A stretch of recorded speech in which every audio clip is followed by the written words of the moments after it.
Hello guys, সবাই কেমন আছো? আশা করছি সবাই ভালো আছেন।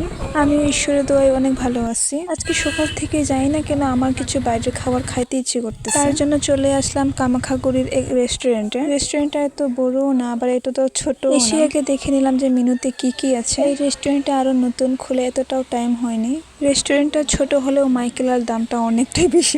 এসে আগে মশলা স্প্রাইটটা অর্ডার দিয়েছিলাম। কোনোদিন আগে খাইনি, তার জন্য বুঝতে পারেন যে খাইতে এত বাজে হবে। তারপরে দিয়ে গেল চাউমিনটা দেখতে যেমন সুন্দর লাগতেছে, খাইতেও কিন্তু অনেকটাই ভালো লেগেছিল। তারপরে আমরা অর্ডার দিয়েছিলাম দিদির জন্য চিকেন পপকর্ন আর আমার জন্য চিকেন ডাইনামিক। খাইতে অনেক ভালো ছিল, কিন্তু আসল কথা হচ্ছে আমার ডাইনামিকে একটু বেশি ওরা মিষ্টি দিয়ে দিয়েছিল, তার জন্য মিষ্টিতে আমি ভালো করে খাইতে পারতেছিলাম না। দিদি আমার কাছ থেকে একটা নিয়ে ট্রাই করেছিল, কিন্তু একটু ভালো লাগে না মিষ্টি বেশি, তার জন্য আমি আরো চাটনি নিয়ে আসলাম খাওয়ার জন্য। তারপরে আসলো ম্যাঙ্গো শেক আর ব্ল্যাক কফি।